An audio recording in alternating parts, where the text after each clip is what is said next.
Hello, hello, and welcome to Gut Feelings, your go-to podcast for advice on matters of the head, heart, and health. I am your host, Lo Bosworth, the founder of women's wellness brand, Love Wellness. You can find us at Walmart in digestive health, Target in natural beauty and women's OTC, Ulta in bath on Amazon, and of course at lovewellness.com. On this show, we answer your head, heart, and health advice questions like your best friend would. We're all about building an open community here. So if you have a particularly tough or awkward question for us, that's okay, ask away. As you may know, tough and awkward is what we do best here at Love Wellness. So with that, let's dive into your questions and today's guest. All right, everyone listening, we have a fabulous guest today. It is none other than Iskra. Right? We all love Iskra Lawrence. She is a model. She's a content creator, an entrepreneur, investor. She's the founder of Saltaire, and she has that really cool self-funding planner. So from the runway to motherhood to the boardroom, she has done it all, and she's here to answer some of your questions and dish out some advice. So join me now in welcoming Iskra to Gut Feelings. Hi, Iskra. Welcome. I'm so overjoyed to see you in a brand new year. How are you doing? I'm doing so well. Thanks for having me on. I just feel like this renewed sense of motivation and energy, ready for 2024. What about you? You are glowing. Oh, thank you. I also love your sexy shirt for podcasting. Just a peek of the wires, you know? Yeah, no, I love it. I typically film at the office, and so normally I just look like shit. So thank you for coming and looking so beautiful. It's just really, really nice of you. Thanks so much for coming onto the show. Our listeners and our audience love you, love Saltaire, and love everything that you stand for. And so our listeners know, Iskra and I met last year we were on a panel together. Yes. For Glossy. For Glossy. Yeah. Yes. And if you guys have never seen Iskra on a panel do public speaking, if she comes to your town, go. Oh. Because I think we both do a lot of panels, and I was just so impressed with your presence and your grace and your storytelling, and I just was so delighted by you when we met. And so I'm just so pleased to have you on the show. So thank you so much for making the time. Of course. I appreciate you. I'm definitely filter free in all areas of life. So see is what you get. I think that's the way that we have to be, right? Yeah. So on this show, Iskra, we answer advice questions. Our first question is a question that comes from the heart, and it's from a mom.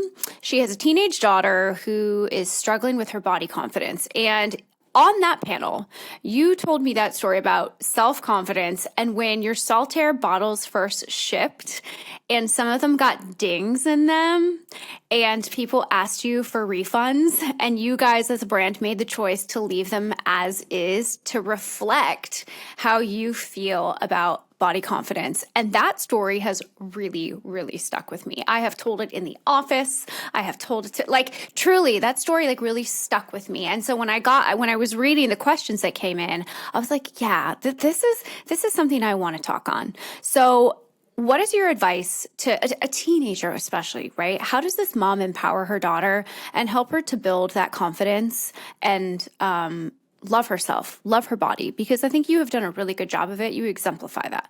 Oh, thank you. Well, no, this is definitely something I'm passionate about talking and sharing. And I am a mom of a young boy. He's not a teenage girl, but I've met a lot of He's so cute. Girls. Thank you.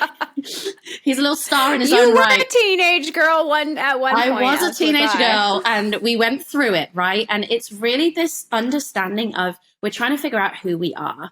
And as a parent, we can't tell our child who to be, but we can hopefully guide them and encourage them to see all the things that make them special and unique. So for me right now, your teenage daughter is probably comparing herself, not just to her friends, but to social media. And she's probably assuming that the way she looks is the most important thing about her. It is our job to teach our children that they are so much more than their appearance.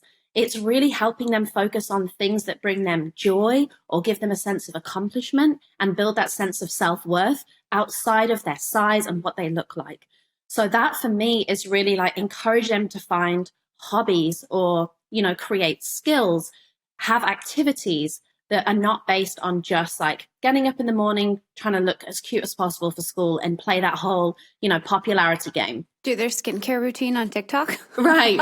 But you know what's interesting? There are some creators who were super insecure and they found their communities online. So that's why I know it's super scary for parents to have their teenagers online and finding out social media is, a part of their everyday life, but it can be used in an empowering way. So the first thing I'd say is don't try and protect them from the world, right? You want to just give them the tools so they can protect themselves.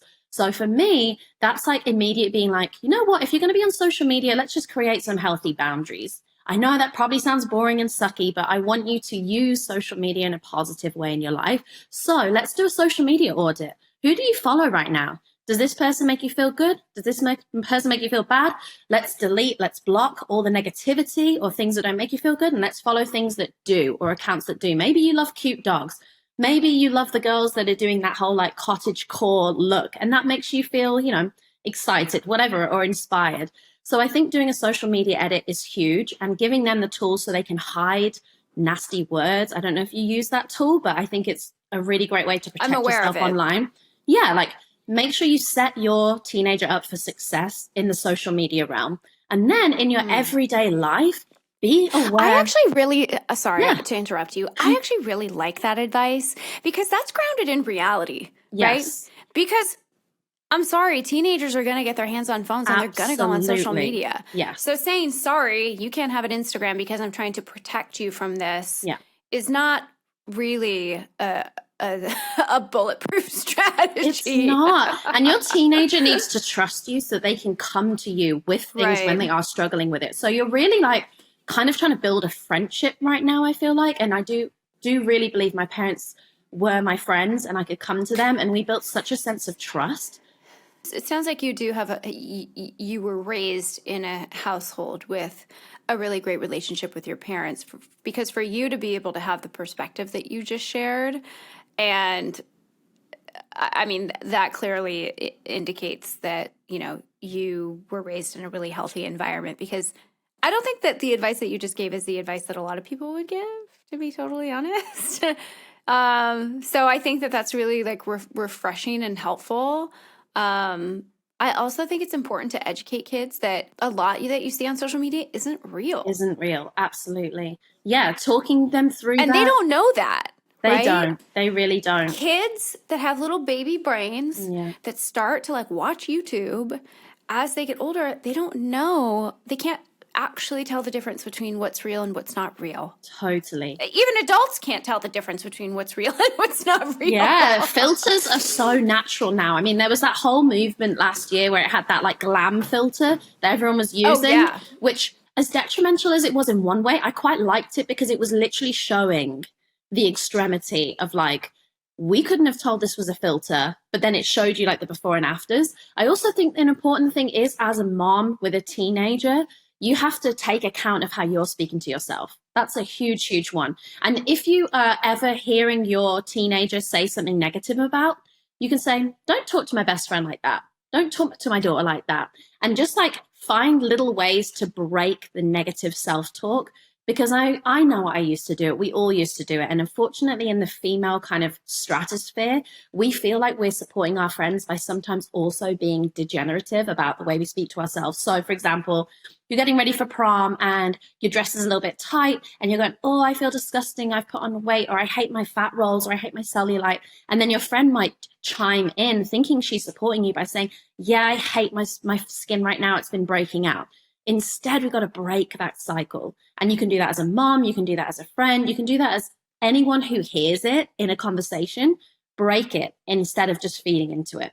Wouldn't it be fun if there was like a body confidence toolkit? Absolutely. You know what? Dove does a good job, as well.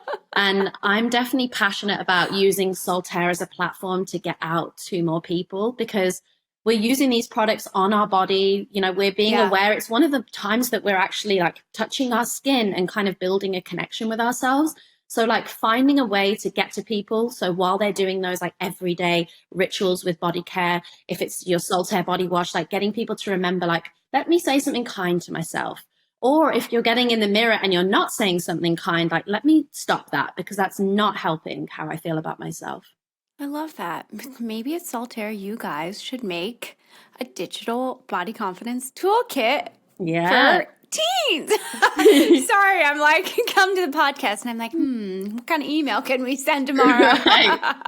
Let's do it. I think that's all really, really helpful advice. Tell me a little bit about your personal story, I think, with body confidence, because I mean, you talk about this stuff, pretty openly on the internet. And I think, some personal insight would be helpful also. Like, how did you get to be so confident? Right. So it started when I was 12. I entered Eldor Search for a Supermodel. And I was kind of thrust into this fashion industry world, which at the time was even more toxic than it is today. And I was basically told that my measurements on my body was not good enough. I was constantly measured. I was constantly told I was too big. And bearing in mind, I was probably like a US 4 at the time. It was very extreme. And so I started looking at my body and thinking there was something wrong with it. And it took me many, many years of disordered eating and body dysmorphia, which is essentially when you look at your body and you see something that other people don't.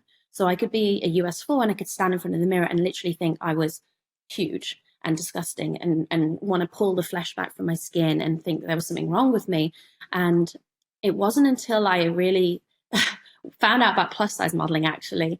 And I went and pitched myself for that, thinking, oh, well, maybe the last 8 years of trying to be skinny for this kind of side of the industry, maybe this side will accept me.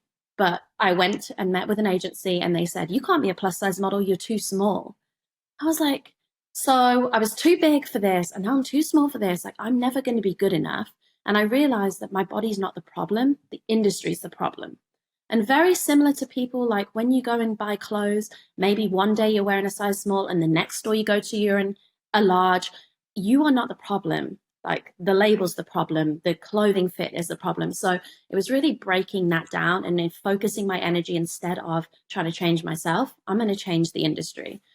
So I really focused on being this mid-size model and realizing if I'm the only model of this size, I kind of have this monopoly. And that's what's unique about me. So I went out and started pitching myself without an agency and doing shoots that I found with photographers on the internet. And I just started posting on social media, literally about this story. And models weren't really doing that at that point, no retouching, talking about their eating disorders, talking about how they feel about their body. We'd always seen models as these perfect, like unrealistic humans. Right. And it was just really important for me to just not bullshit people. Like, it's not real, like we talked about. And that just didn't sit well with me because I knew what I'd been through. And I knew if there was just one person I could save from thinking they had to be perfect and perfect doesn't exist, then that's enough. And what happened was the more I shared and was open and vulnerable, the more people kind of got behind me and said, this is what we want to see. We don't want to see retouched images anymore. We don't want to see this one type of body or size or shape or ability. And so that just kind of really pushed my mission along. And I started working with the National Eating Disorders Association for like 7 years. And I worked with Aerie to kind of launch their Aerie Real campaign and worked with them for many years. And so it was really wonderful seeing something that was such a negative in my life or like a struggle become something that actually fed into my purpose. I love that. You have very high self-awareness. I try. I mean, but I think it's it's a gift, right? To have a level of self-awareness that enables you to become, a major success. Do you know what I mean? To be able to tell your authentic story and be able to identify that authenticity is going to be what moves the needle, I think is hugely reflective of probably how you see and exist in the world. You know what I mean? And we have seen just authenticity become the most important thing on the internet with brands, with influencers, right? Like that is what what is the game changer at this point, right? Because for decades and decades and decades, it's been like, you have to look like this and smell like this and eat this and do all of these things, right? And when somebody comes in and is like, actually, this is not working for me, I think it's really, really powerful, but can be scary because I think there's a lot of like people across the aisle or whatever that like invalidate your experience. But then the groundswell happens and enough people start to like, oh, wow, this is my experience also. And like a mind shift happens. So I think like you've created a whole new industry in the modeling world. And like, I just really love your story. Okay. So let's move on to our next question. It's a health question. Okay. We know you're a mom. You run a business that prioritizes skincare and our bodies. Mm-hmm. So Ramona has a health question, and she really just wants to know, what is your personal approach to health? But she wants to know like how beauty and wellness fit into that routine. Because I think health at this point is such a broad blanket term that can mean so many things. So she used the term health, but also is talking about skincare in this question. So I'm taking the opportunity here to like, I just want to know what Iskra's routine is. So first, I want to know how you think about health. And maybe we can start with like sort of the fraction, right? Like I'm like an 80-20 health person. 80% of the time, I do what I think is good for me and helpful, and 20% of the time I don't, because that 20% also like feels pretty good. And giving myself those breaks helps support the 80% journey. You know what I mean? Yeah, that's an interesting way to look at it. For me, I think when I straight off think my definition of health, I would say it's how I nourish myself from the inside out. So that is like what I put in my body, how I move my body, how I take care of my mental health, but then also the outside, right? Like how I take care of my skin health. So yeah, definitely health is holistic. You know what, the 80-20, I guess maybe I'm doing that unintentionally in the sense of, I think sometimes I've noticed it's when I'm so busy with work, I feel like I haven't got the mental capacity to prioritize health, you know, or when I'm drained as a mom, which is the most like rewarding and fulfilling thing, but it's also exhausting sometimes. Same thing, like I'm going to grab that like frozen meal or get takeout, or I'm not going to move that day. So that for me is something I'm always working on. And I felt like 2023 was so heavily focused on our financial health as a family because we unfortunately got scammed by a contractor during our renovation. Yeah, he stole You did? $300,000 he stole. I know.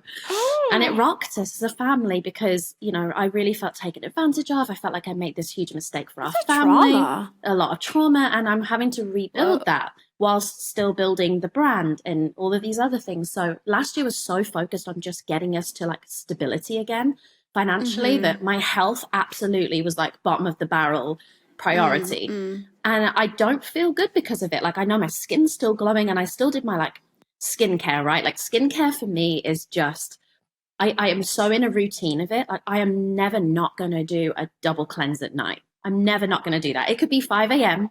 I don't actually drink anymore, but you know what I mean? I could be like half asleep, a zombie, and I will do a double cleanse with a nice like Naturium All Balm cleanser and then a second cleanse. Like I just have to. I don't feel like I can go to sleep without it. But working out, like that's been a challenge, even though I have a great piece of workout equipment here at home called the Oxfit, even though like I have things set up to make me succeed, sometimes you just don't have enough battery life left in your body to do it. So I would say to Ramona, it's finding your balance. And I'm very much like getting better this year of like planning the health into my everyday. So what I hope that looks like is setting up success with sleep. I think that sleep is again something, and I take your supplement to help me sleep sometimes when I'm too stressed and my brain is like going a million miles an hour. So thank you. Your supplements are wonderful. And so, yeah, planning out like what's my circadian rhythm, because it looks different for everyone. My husband, he would like to go to bed at 8 p.m. and wake up at 4. That's a... I want to go to bed at 8 and wake up at 8. That would be the goal, right? I'm not a 4 a.m. person. I'm not getting up at 4. Right, but like maybe a 6 is realistic.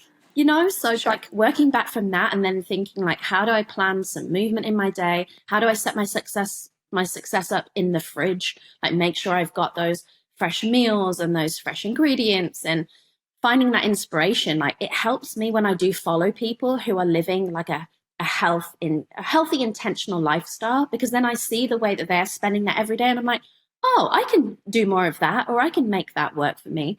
So yeah, it's really setting yourself up for success and not being tough on yourself when it doesn't happen. If you're in that 20%, in Lowe's 20% for a couple of weeks, don't punish yourself. It's okay. We have so much time to look after our bodies. And we want to enjoy it too. Like take enjoyment out of looking after yourself. Working out is not a punishment. Eating nourishing foods is not boring. Don't let people change the way you think about looking after yourself, that it's selfish or that it's really important that you feel your best because you deserve it. I really like that. Yeah. I shifted my perspective on the 20%. Oh, a few years ago. Okay. And that was really game changing for me. I used to be like, have so much guilt over the 20%. Yeah. Until I totally changed my perspective on it. And I was like, actually, I need the 20% so that I can do the 80% or whatever totally. 70, 30, 20, whatever. Whatever it is for you. Yeah. When I shifted that mindset, it got way, way easier to take care of myself because frankly, like I am one of those people. I know I have a wellness business.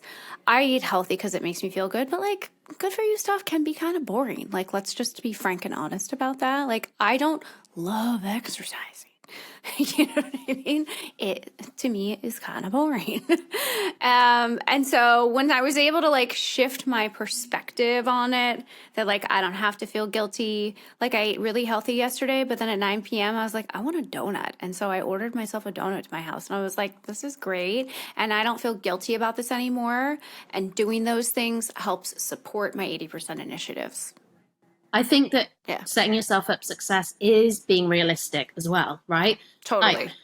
Like, I would never try and, I've been anti-diet culture for so long, I wouldn't even know where to start. But I do want to be more aware of like, there is obvious things that make you feel better when you consume them. And the same way with movement too. Like I feel so great and accomplished when I've taken a class or, I've gotten on and I've just gone out for a walk in nature. So really take account of like, even if you have to write it out, like you're listening to this podcast right now, write out 10 things that bring you joy, that you feel in your being and your body. I'm pretty sure like taking a walk in nature will be one, right? Like, or a hike. Nourishing yourself with maybe like a home cooked meal that you really enjoyed making, like with a friend or with your partner. So like really like think about like health, find those exciting things about health because it isn't always obvious, like you said, Lo. Yeah. And I think the last thing I have to share for listeners on this is that for me, routine is actually hard. My routine is no routine, but I know that routine is critical to build up to and achieve health and wellness goals. And I had an ADHD specialist on the show a couple of episodes ago.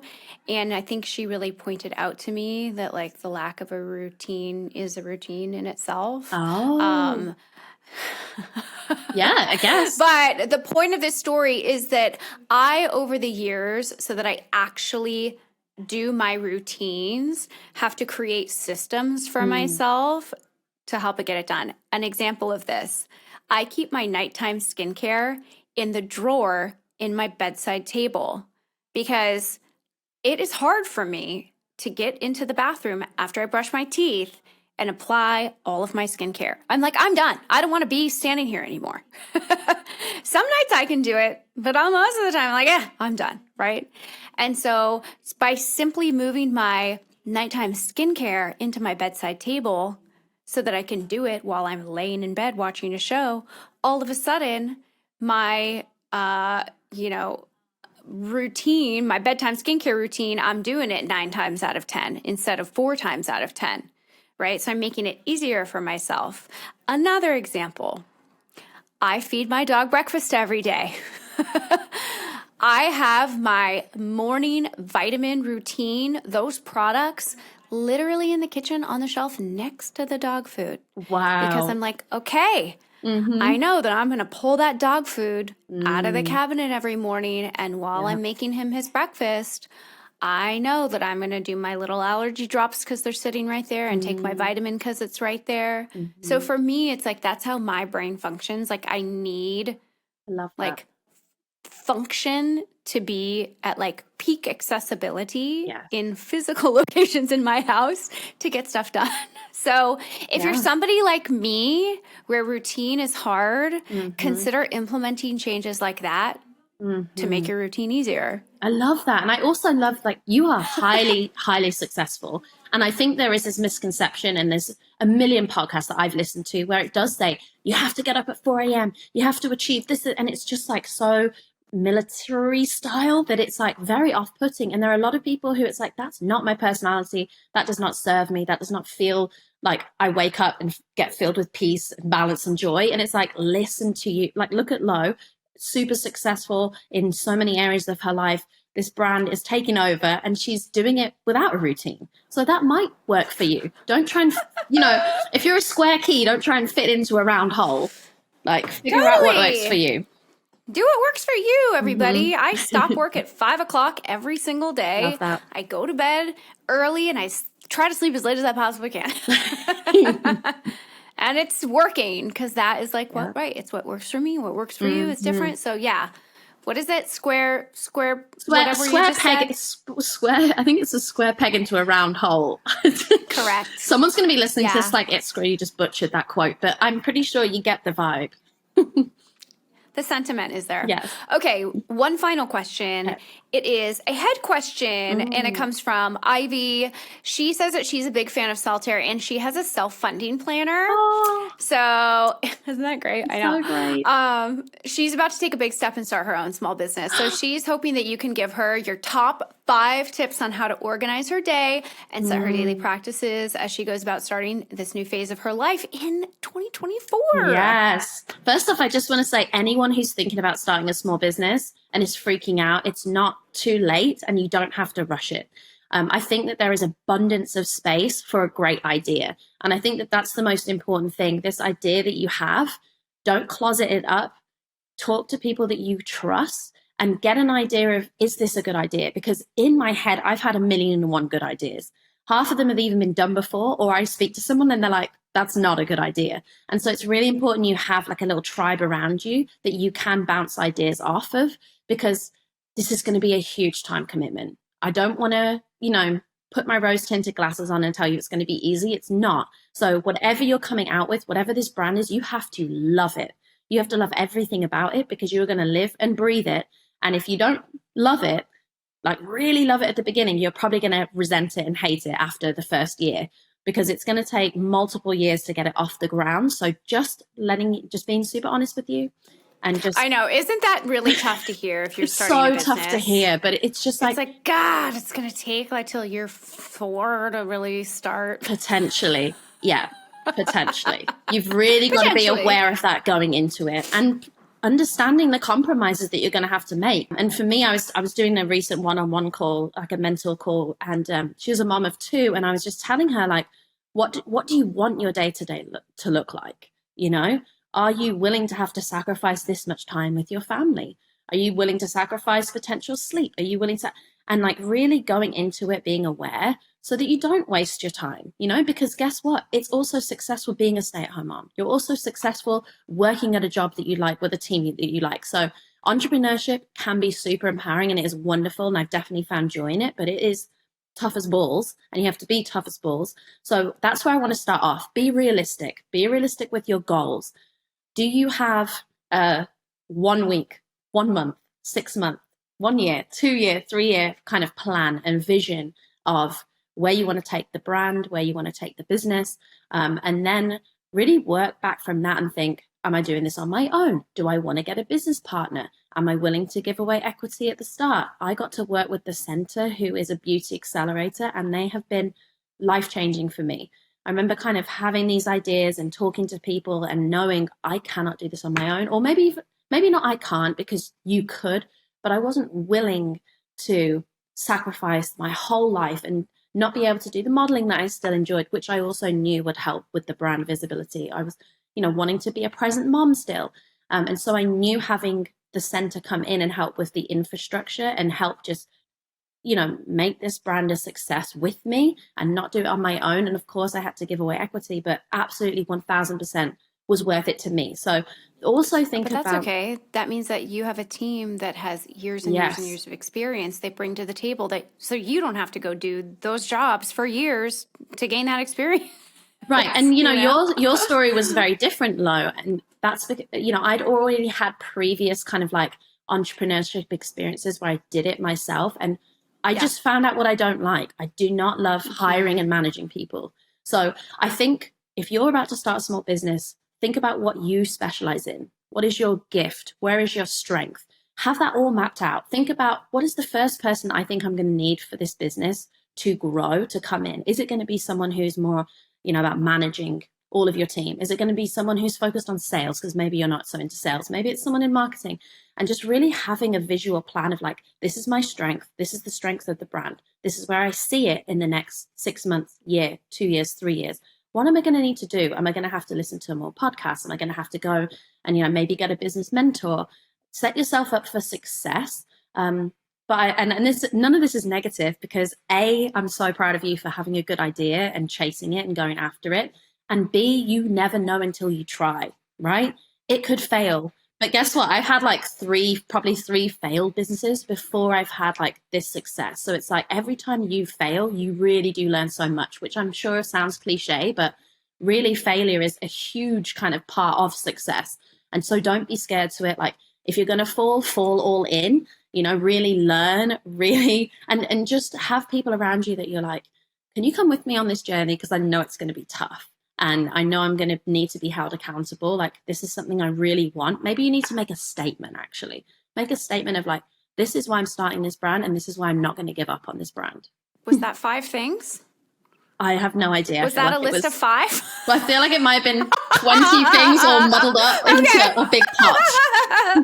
I was like, the question was a list of 5. A list of 5. I think I would have to plan out the list of 5. We're good. We're good. That was really, really good information. Thank you. That's it for today's episode. Those were great questions. Iskra, you are such an amazing guest, person, mom, businesswoman. You give such great advice, and it's just a pleasure having you onto the show. And I'm sure this is going to be a really, really popular episode. So Thank you so much. Thanks so much for having me. And thank you everyone for the support of Saltaire. And I really appreciate you. Oh, yeah. Where can everybody find Saltaire? Give us a plug. Here's the plug, everyone. You can go to your Target and you can find some Saltaire, or you can go to www.saltaire.com. We're on Instagram, of course. Just search for Saltaire. We'll be there. And then for my personal handles, I'm just Iskra, Iskra. Love it. All right. Thanks, Iskra, for joining us. Take care. Bye. Everyone, that was such a great episode. And in our first season of Gut Feelings, which we are going to bring back for another season, by the way. I don't know the exact timing, but everyone join me in thanking Iskra for coming on the show today and covering so many topics. I'm such a fan of her. If you have a head, heart, health question for us, email it to gutfeelings@lovewellness.com. You can DM me or Love Wellness, or leave your comment on our show's social posts in the comments.